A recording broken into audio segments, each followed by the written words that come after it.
Hi hello. നമ്മൾ good ഈവനിങ്ങിലാണ് കേട്ടോ വന്നത്. രാവിലെ ഒന്നും നമുക്ക് കഥ പറയാൻ കഴിഞ്ഞില്ല. പിന്നെ എല്ലാവരും സുഖമായിട്ട് ഇരിക്കുന്നു. ഞാൻ ദൈവത്തിൻ്റെ നാമത്തിൽ വിശ്വസിക്കുന്നു. എൻ്റെ കുഞ്ഞുങ്ങളെല്ലാവരും എൻ്റെ കഥ കേൾക്കണം. ഞാൻ സമയമില്ലാണ്ടും തിരക്കിട്ട് പറഞ്ഞിട്ട് പോവുകയാണ്. പിന്നെ രണ്ടെണ്ണം സ്റ്റിച്ച് ചെയ്യാണ്ട് ഇതാ അത് സ്റ്റിച്ച് ചെയ്യായിരുന്നു. ഞാൻ അങ്ങനെ സ്റ്റിച്ച് ചെയ്തൊന്നും കൊടുക്കല്ലേ. അപ്പോൾ ഞാൻ സ്ഥിരമായിട്ട് അടിക്കുന്ന ഒരു കുട്ടിയുണ്ട്. അപ്പോൾ അവൾക്ക് അടിക്കണം എന്ന് പറഞ്ഞപ്പോൾ അടിക്കാൻ പോയി. ഇനി അതൊന്നും പറയില്ല, നമ്മളെ വീഡിയോ ലെങ്ത് ആക്കുന്നില്ല. എൻ്റെ കുട്ടികൾക്കൊക്കെ എൻ്റെ ഹൃദയം നിറഞ്ഞ സ്നേഹം ഞാൻ തന്നുകൊണ്ട് നമ്മൾ മോള് വന്ന വിവരം ഞാൻ പറഞ്ഞല്ലോ. അവൾ ഒരു നിഴൽ പോലെ വന്നോള് പാലക്കാടേക്ക് പോയി. മോൻ്റെ വീട് പാലക്കാടാണ്. ഇനി ചൊവ്വാഴ്ച രാത്രി ഇവിടെ എത്തുള്ളൂ എന്ന് പറഞ്ഞ് 2 ദിവസം കിട്ടിയിരിക്കും. ശനിയാഴ്ച പോകുമെന്ന് പറയുന്നുണ്ട്. കാണാൻ കിട്ടില്ല. അപ്പോഴേക്ക് ഫ്രണ്ട്സുകളെ അടുത്തൊക്കെ പോയി ഒരു മിന്നായം പോലെ കണ്ട് ഇത്ര തന്നെ. അതിൽ തോന്നെ നമ്മൾ വീഡിയോ കോൾ കണ്ടു. എന്നാലും നമുക്കൊന്ന് കണ്ടൊന്ന് ഹഗ് ചെയ്ത് ഒരു നല്ല ഒരമ്മേനെ സംബന്ധിച്ച് അത് ഏറ്റവും വലിയൊരു സുഖമുള്ള നിമിഷങ്ങളാണ്. അപ്പോൾ നമ്മൾ ഇനി വലിഞ്ഞു പോകാതെ നമ്മളെ നാവൊക്കെ അങ്ങനെ വളഞ്ഞു പൊളഞ്ഞു പോയിട്ടുണ്ട്. ഞാൻ വീഡിയോ ഒന്നും കട്ടാക്കൂല കേട്ടോ, പുറത്ത് കളാട്ടോ. എൻ്റെ വാക്കുകളൊക്കെ തെറ്റിട്ടെങ്കിൽ ക്ഷമിച്ച് കളാം. അപ്പോൾ നമുക്ക് എൻ്റെ കുട്ടികളൊക്കെ വീട്ടിലെത്തിയില്ലേ, സുഖമായിട്ടിരിക്കല്ലേ, സന്തോഷമായിട്ടിരിക്കല്ലേ? കാപ്പിയൊക്കെ കഴിച്ചോ, മേല് കഴുകിയോ? രാത്രി ഭക്ഷണം കഴിച്ചു കഴിഞ്ഞാൽ രാത്രി നമ്മളെ വീഡിയോ വരും. ഒന്ന് കണ്ടിട്ട് പോണേ. ടാറ്റ പറയില്ല, എന്തായി പോയി. അപ്പോൾ നമ്മൾ കഥ പറയുമ്പോൾ അപ്പോൾ നമ്മളെ ഹരിൻ്റെ കൈ വിട്ടിട്ടോളിങ്ങനെ സ്റ്റെപ്പ് ഇറങ്ങി അങ്ങനെ പോവല്ലേ. എന്നിട്ട് ഓന് പിന്നെ പോവാണ്. അപ്പോഴും അവൻ പെട്ടെന്ന് വിളിക്കും, മഞ്ജു. അപ്പോൾ എന്താ അതിനെ മഞ്ജു പോയാൽ പിന്നെ ഡാഡി എന്തെങ്കിലുമൊക്കെ നീക്കുന്നുണ്ടെങ്കിൽ ഞാൻ എങ്ങനെ അറിയാം മഞ്ജു? ഞാൻ ഫോൺ നമ്പർ, കടയിലെ ഫോൺ നമ്പർ തരാം. വീട്ടിൽ ഫോണില്ല, കടയിലുണ്ട്. കടയിലെ ഫോൺ നമ്പർ തരാം, നീ നിൽക്കുന്നറിയാം. അപ്പോൾ അവിടെ നിൽക്കും. അപ്പോൾ ഓടിപ്പോയി പെണ്ണ് കിട്ടും. പേപ്പറിന് വേണ്ടിയിട്ട് കുഞ്ഞു ഡയറികളൊക്കെ ഉണ്ട്. അത് നോക്കുമ്പോഴത്തേന് മീനാക്ഷി ഓടി വന്നിട്ട് പറയും, മോളെ ഡാഡി നീച്ചിട്ട് തോന്നുന്നു ലൈറ്റ് ഇട്ട്. ഇന്നലെ ഞാൻ പറഞ്ഞൊന്നും സൗണ്ടില്ല. ഇനി സോറി, ക്ഷമിക്കും മക്കൾസ്. അപ്പോൾ പിന്നെ ലൈറ്റ് കാണേണ്ട വേഗമായോ. സീക്രട്ടായിട്ട് പറഞ്ഞതാണ്, കുട്ടികൾക്ക് കേൾക്കാൻ പറ്റാണ്ടേ. അപ്പോൾ ആ വീഡിയോ എല്ലാവരും പോയി കാണണേ, കുറച്ച് ആളുകൾ കണ്ടിട്ടുള്ളൂ. അപ്പോൾ അങ്ങനെ പിന്നെ പറയും. അപ്പടി ഓളെ കൈയും പിടിച്ച് മീനാക്ഷി ഓടും. അപ്പോൾ നിർവികാരതയോടെ അവന് നോക്കി നിൽക്കാനേ കഴിഞ്ഞുള്ളൂ. മഞ്ജുൻ്റെ കൈയും പിടിച്ച് പോകുന്നുണ്ട്. അപ്പടിയും പോയി ബെഡിലങ്ങോട്ട് വീണിട്ട് ഇങ്ങനെ സങ്കടം, അങ്ങനെ ഹൃദയം പൊട്ടുന്ന പോലത്തെ വേദന. പക്ഷേങ്കിലും അവൻ പറയും, എൻ്റെ പ്രിയതമ്മ പറയണു എന്നോട് തകരരുതെന്ന്. പക്ഷെ ഞാൻ ഓരോ നിമിഷം അവൾ എന്നെ നിന്ന് അകലുമ്പത്തിന് ഞാൻ തകർന്നുകൊണ്ടേ ഇരിക്കുകയാണല്ലോ ദൈവമേ എന്നൊക്കെ അങ്ങനെ വിചാരിച്ച് ഇങ്ങനെ കിടന്ന് കുറച്ച് കഴിഞ്ഞപ്പോൾ കിണറ്റിൻകരയിൽ നിന്ന് വെള്ളം കോരുന്ന സൗണ്ട് കേൾക്കും. അപ്പോൾ ജനാലിൻ്റെ മെല്ലെ ജനാലിൽ തൊക്കുന്നിട്ട് കറക്റ്റ് മെല്ലെ നിൽക്കും. റൂമിലൊന്നും ലൈറ്റ് ഇടില്ല കേട്ടോ, അവർ കാണാ വിചാരിച്ചിട്ട്. ഇനിയിപ്പോൾ ഡാഡി പൊറോട്ടുണ്ടെങ്കിലും വെച്ചിട്ട്. അപ്പോൾ ചെറിയമ്മ വയ്ക്കും, നമ്മളെ മീനാക്ഷിയമ്മ വയ്ക്കും, വെള്ളം കോരുകയാണ്. അപ്പോൾ മോട്ടറൊന്നും ഇല്ല കേട്ടോ, പൈപ്പൊന്നും ഇല്ല കേട്ടോ. അപ്പോൾ പിന്നെ ഇവൻ എന്ത് ചെയ്യും, വേഗം ഒരു ഡയറി എടുത്ത് അതിൽ വേഗം അങ്ങോട്ട് എഴുതും, വെയിറ്റ്. അപ്പോൾ അവൻ പറയും, പിന്നെ ഡയറിയിൽ ഫോൺ നമ്പർ കുറിക്കും. എന്നിട്ട് അതിൻ്റെ അടിയിലായി കുറിക്കും, എൻ്റെ മാലാഖയ്ക്ക്, നിൻ്റെ ഡാഡി ഏത് ലോകത്തേക്ക് നിന്നെ കൊണ്ടുപോയാലും ഈ ഹരി ജീവനോടുണ്ടെങ്കിൽ നിൻ്റെ കഴുത്തിൽ ഞാനേ തലി കെട്ടുള്ളൂ. അതുകൊണ്ട് നീ ധൈര്യമായിട്ടിരിക്കുക. എന്ത് നീക്കങ്ങളുണ്ടെങ്കിലും നീ ഈ നമ്പറിൽ എന്നെ വിളിക്കുക. നിൻ്റെ ഡാഡീൻ്റെ കൂടെ നീ ധൈര്യമായിട്ട് പോയിക്കോ. പിന്നെ ഡാഡി എങ്ങോട്ട് കൊണ്ടുപോയാലും നിൻ്റെയും എൻ്റെ സ്വപ്നങ്ങളൊന്നും നശിക്കാൻ പോവില്ല. അത് ഈ ഹരി ഉള്ളിടത്തോളം കാലം അത് നിലനിർത്തി തന്നെ ചെയ്യും ഹരി. അതുകൊണ്ട് ധൈര്യമായിട്ട് പോകണം. ഞാൻ എന്ത് തന്നെയാണെങ്കിലും ഞാൻ അവിടെ പറന്നെത്തും. അപ്പോൾ നിൻ്റെ ധൈര്യം ചോരാണ്ട് നീ സൂക്ഷിക്കണം കേട്ടോ എന്ന് നിൻ്റേത് മാത്രം ആകാൻ കൊതിക്കുന്ന നിൻ്റെ ഹരിയേട്ട എഴുതി പിന്നെ ആ തുണ്ട് കടലാസ് 4 മടക്കി വീണ്ടും കിടക്കയിൽ കയറി ജനവാതിലിനരികിലേക്ക് പുറത്തേക്ക് നോക്കി ചാഞ്ഞു കിടന്നു. അങ്ങനെ ചാഞ്ഞു കിടന്ന് ആരെങ്കിലും കാണുന്നുണ്ടോ നോക്കുകയാണേ.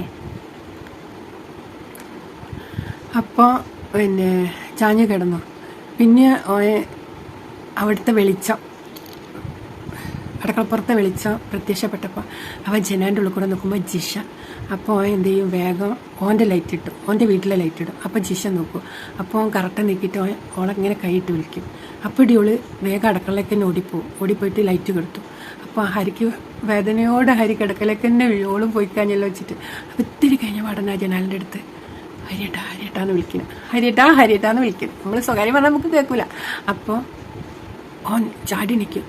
പറയും, എന്താ ഹരിയേട്ടൻ വിളിച്ചത്? ഞാൻ പിന്നെ മഞ്ചേച്ചിൻ്റെ ഡാഡി കാണാൻ വിചാരിച്ച് ലൈറ്റ് കിടത്താൻ വേണ്ടി പോയതേനി, ഞാൻ വരുന്നേ കാണാൻ വിചാരിച്ചിട്ടെന്ന് പറയും. അപ്പോൾ വേഗം ലെറ്റർ ഞാൻ 4 മടക്കിയ കടലാസ് കൊടുത്തിട്ട് പറയും, ഇത് നിൻ്റെ ചേച്ചിക്ക് കൊടുക്കട്ടോ പറയും.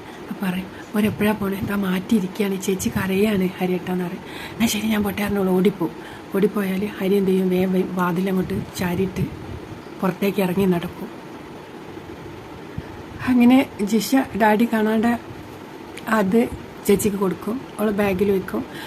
അങ്ങനെ ഹരി വേഗം നടന്ന് ഇടവഴിയിൽ ആ ചെറിലിട്ട റോഡ് ഒരു അന്ന് കണ്ടുമുട്ടിയ സ്ഥലം ഉണ്ടല്ലോ, അവിടെ ഒരു വൈവിളക്ക് നമ്മളെ സ്ട്രീറ്റ് ലൈറ്റ്, അതിൻ്റെ പോസ്റ്റിൻ്റെ മുകളിൽ അവിടെ പോയിട്ട് ചാരി കയ്യും കെട്ടി ചാരി അവിടെ നിൽക്കും. അപ്പോൾ അവരെ കാറിങ്ങനെ അവനെ പാസ് ചെയ്തിട്ട് വേണം പോവാം. അപ്പോൾ അവിടെ അങ്ങനെ നിൽക്കും. അപ്പോൾ അവൾക്ക് അവനെ കാണണം, അതാണ് അവൻ വിചാരിച്ചത്. അപ്പോൾ അവിടെ നിൽക്കും. അങ്ങനെ അവർ പിന്നെ നമ്മളെ എന്താണ് പടിപ്പുര കടന്ന് അവൾ വന്ന് കാറിൽ കയറി, കാറിൽ അതിന് ഡാഡി എടുത്ത് കാറിൽ കയറി. അതൊക്കെ അവർ ദൂരെ നിന്ന് കണ്ട്. അങ്ങനെ അപ്പം തന്നെ ഹരിനെ മഞ്ജു കാണും കേട്ടോ. കാറ് കയറുമ്പോൾ തന്നെ അവൾ കാണും, ദൂരന്നേ ആ വെളിച്ചത്തിൽ കാണും. അങ്ങനെ ബാലശർമ്മ അങ്ങനെ കാറിങ്ങനെ മുന്നോട്ട് എടുക്കുമ്പോൾ അയാൾ കാണും. അപ്പോൾ അയാൾ മഞ്ജുവിനെ നോക്കും. അപ്പോൾ അയാൾക്ക് മനസ്സിലായി എന്നെക്കാളും മുന്നേ അവനെ എൻ്റെ മോള് കണ്ടിട്ടുണ്ടെന്ന് മനസ്സിലാവും. അങ്ങനെ അവൻ്റെ അടുത്തെത്താനായി ആ വെളിച്ചത്തിൽ ആ സ്ട്രീറ്റ് ലൈറ്റും എല്ലാം കൂടി ആയപ്പോൾ അവളെ കണ്ണീര് പോലും അവൻ ആ കാറിൻ്റെ ഉള്ളിൽ നിന്ന് കണ്ട് വ്യക്തമായി കാണാൻ പറ്റി. ഇന്നത്തെ കാറിനൊന്നും പറ്റൂല അല്ലേ? അപ്പോൾ കാണാൻ പറ്റി നടന്നു ഇത്. അപ്പോൾ ഓൻ്റെ അടുത്തെത്തി പഠനോള് കൈ ഉയർത്തി വീശു, കൈ ഉയർത്തി പിന്നെ ടാറ്റ പറയുവോളം നോക്കിയിട്ട്. അപ്പോൾ അങ്ങനെ നോക്കും. അപ്പോൾ അയാൾ കാണും. അപ്പോൾ അവൻ മനസ്സിൽ വിചാരിക്കണേ, ഇപ്പോൾ പുലർച്ചയ്ക്ക് ഡാഡി അവളെ കൊണ്ടുപോയാലും അവളെ സങ്കടം കണ്ടാലും വിഷമം കണ്ടാലും ഡാഡീൻ്റെ മനസ്സ് മാറിയിട്ട് അവനെ അവളെ കൊടുക്കും. അതിന് വേണ്ടിയിട്ടാണ് ഞാനിപ്പോൾ അവളെ പറഞ്ഞയക്കുന്നത്. ഡാഡീൻ്റെ കൂടി സമ്മതത്തോടു കൂടി തന്നെ അവളെ കെട്ടണം, ഇല്ലാന്നുണ്ടെങ്കിൽ പുലർച്ചയ്ക്ക് തന്നെ അവളെ അടിച്ചു മാറ്റി ഞാൻ അങ്ങോട്ടെങ്കിൽ പോവേനി. അങ്ങനെയൊക്കെ മനസ്സിൽ വിചാരിച്ച് അങ്ങനെ അന്ന് വീട്ടിൽ വന്ന് കുറച്ചു നേരം കിടക്കും.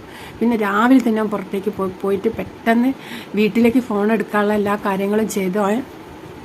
അന്ന് നമ്മളെ മൊബൈലൊന്നുമില്ല, മൊബൈലൊക്കെ ഉണ്ടായിരിക്കും, പക്ഷെ നമ്മളതിലില്ല. അങ്ങനെ അവൻ വീട്ടിൽ ഫോണൊക്കെ കൊണ്ടുവച്ച് അന്ന്.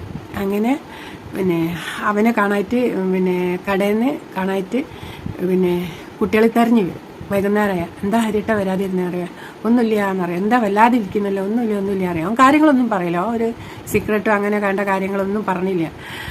അവനെ മുതലാളിയല്ലേ, അപ്പോൾ അതിൽ തന്നെയാണ് നിൽക്കണം. അപ്പോൾ പറയും, ഞാൻ ഒരാഴ്ചത്തേക്ക് വരുന്നില്ല, പക്ഷെങ്കിലും ഫോൺ എനിക്ക് വരുന്ന ഫോണൊക്കെ അറ്റൻഡ് ചെയ്യണം, ഞാൻ ഇല്ല പറഞ്ഞിട്ട് എടുക്കാണ്ടൊക്കരുത്, എന്താണെങ്കിലും കേൾക്കണം എന്നറിയാം. എടുത്തു കഴിഞ്ഞാൽ ഈ നമ്പർ കൊടുക്കണം എന്നറിയാം. ഈ ഫോണ് കൊണ്ടുവച്ച ഫോൺ നമ്പർ ഉണ്ടല്ലോ, ആ ഫോണിൻ്റെ നമ്പർ കൊടുക്കണം എന്ന് പറഞ്ഞിട്ട് അവർക്കും കൊടുക്കും. ഇനി എൻ്റെ ആവശ്യമുണ്ടെങ്കിൽ ഈ ഫോണിലേക്ക് വിളിച്ചാൽ മതി തന്നെ ആ നമ്പർ അവർക്കും കൊടുക്കും. അങ്ങനെ വീട്ടിലെ നമ്പർ കൊടുത്തപ്പത്തിന് ഇവർ ഹരിനെ വിളിക്കുന്നവരൊക്കെ ഹരിൻ്റെ വീട്ടിലെ നമ്പർ കൊടുക്കും. അങ്ങനെ ഇവന് ഒരുപാട് ഫോൺ വരും, പക്ഷെങ്കിലും പലരും വിളിച്ചു. അവൻ കേൾക്കാൻ കൊതിച്ച ശബ്ദം മാത്രം കേട്ടില്ല. ഒരാഴ്ച കഴിഞ്ഞു പോയി, ആ ശബ്ദം കേൾക്കാണ്ട് അവൻ്റെ മനസ്സ് വല്ലാതെ ആവുകയാണ്. അപ്പോൾ നമുക്ക് നാളെ പറഞ്ഞാലോ? നാളെ പറയാട്ടാ. എല്ലാവർക്കും ഗുഡ് നൈറ്റ് പറഞ്ഞുകൊണ്ട് നമ്മളെ കഥ ഒരുപാട് നീണ്ടാൽ നമുക്ക് ചടപ്പാവൂലേ?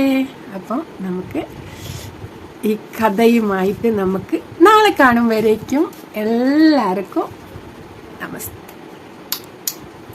സുന്ദരിയേവാ വെണ്ണിലവേവാ ജീവതാളമേ പ്രണയിനി. നമ്മളൊരു പ്രണയകഥയാണ് പറയുന്നത്. അപ്പോൾ നമ്മൾ ചാ ലവ് യു. ചക്കരമ്മ പഞ്ചാരമ്മ എൻ്റെ കുട്ടികൾക്കൊക്കെ ഹൃദയം നിറഞ്ഞ ശുഭരാത്രി പറഞ്ഞുകൊണ്ട് ഗുഡ് നൈറ്റ്.